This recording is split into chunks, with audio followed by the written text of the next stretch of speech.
जय मसीह की सभी को वचन में जाएंगे।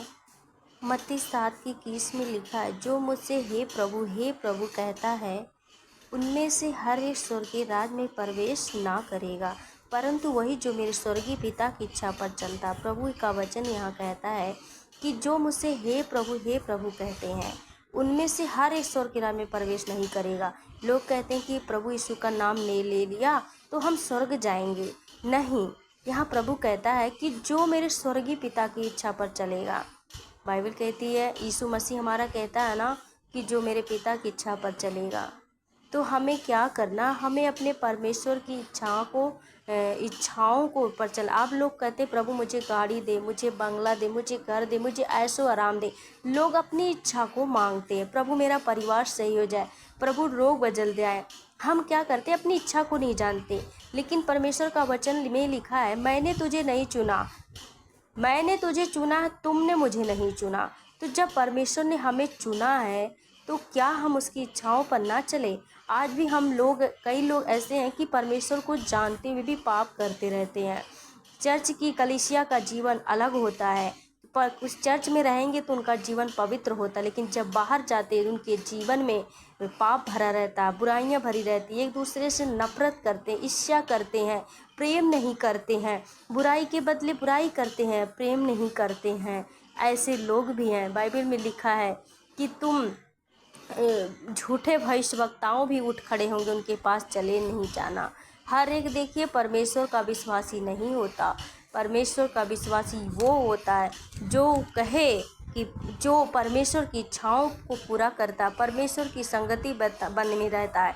बाइबल कहती है, 2 आज्ञा परमेश्वर ने दिया, अपने माता पिता से प्रेम कर, दूसरी की अपने पड़ोसी से अपने समान प्रेम रख। क्या हमारे जो पड़ोसी हैं, हमसे लड़ाई करते हैं, हमसे नफरत करते, दिन रात शराब देते हैं, क्या हम उनसे प्रेम करते हैं? हम भी वैसे ही करते हैं उनके साथ। तो क्या हम परमेश्वर की आज्ञाओं को मानते? अरे जैसे अगर हम लोग किसी से नफरत करते, वो भी तो परमेश्वर की संतान है। बाइबल कहती है, परमेश्वर का सूर्य धर्मी अधर्मी दोनों पर उदय करता है, उसकी वर्षा दोनों मनुष्य पर होती है, चाहे धर्मी हो चाहे धर्मी हो, सब पे पर वर्षा होती है। तो परमेश्वर का यहाँ वचन कहता है, जो मेरे स्वर्गीय इच्छा को पर पिता की इच्छा पर चलता है। उस दिन बहुत से लोग मुझसे कहेंगे, हे प्रभु क्या हमने तेरे नाम से भविष्यवाणी नहीं की और तेरे नाम से दुष्ट आत्माओं को नहीं निकाला, तेरे नाम से बहुत से आश्चर्य कर्म नहीं किए? तब मैं उनसे खुलकर कह दूंगा, मैंने तुमको कभी नहीं जाना। हे कुकर्म करने वालों, मेरे पास से चले जाओ। देखिए यहाँ परमेश्वर कहता है, क्या कहता है कि मेरे नाम से भविष्यवाणी करें, दुष्ट आत्माओं को निकालेंगे। देखिए वचन तो शैतान को भी पता है, सारी वचन शैतान जानता है परमेश्वर की। जब यीशु मसीह जब अपनी सेवा पूरी करे, जब 40 दिन 40 रात उनका उपवास हुआ, जब उनको भूख लगी, तो देखिए शैतान ने वचन से इस यीशु को कहा कि ऐसे लिखा है, तेरे स्वर्गदूतों को निमित्त आज्ञा देगा, उठा लेगा, तू मुझे प्रणाम कर, तुम्हें सारा अधिकार दे दे। उसे भी वचन पता है, शैतान को भी यहाँ, लेकिन परमेश्वर ने वचन से उसे हराया। तो हमें क्या करना है?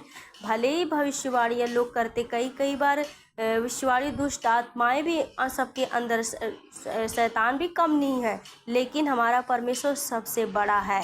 ठीक है, शैतान हमारा कुछ नहीं कर सकता अगर हमारे अंदर वचन है, परमेश्वर की आज्ञा है, परमेश्वर से प्रेम करते, एक दूसरे से प्रेम करते हैं, तो हमारा शैतान कुछ नहीं कर सकता।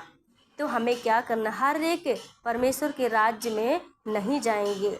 तो हमें क्या, आज भी अगर हमारे अंदर कोई पाप है, अगर हम आज भी परमेश्वर की इच्छा को नहीं मांगते, तो हमें क्या करना, परमेश्वर की इच्छाओं पर चलना है, परमेश्वर की आज्ञाओं को मानना। हमसे नहीं, जो हमसे पाप जा रहा, तो परमेश्वर के से कहें कि हे पिता, ये पाप हमसे नहीं जा रहा है पिता। हम प्रार्थना करते, हमें पवित्र करने की आत्मा दे, पवित्र हमें बना परमेश्वर, तो परमेश्वर हमारी मदद करेगा। अगर हम मदद भी ना मांगे, अपने अनुसार जीवन जिए, तो हमारा कुछ नहीं हो सकता। तो हमें परमेश्वर के वचन में बने रहे, परमेश्वर की आज्ञाओं को माने, ना कि अपनी इच्छाओं को पूरा करें। परमेश्वर आपको इस वचन से आशीष दे। God bless you.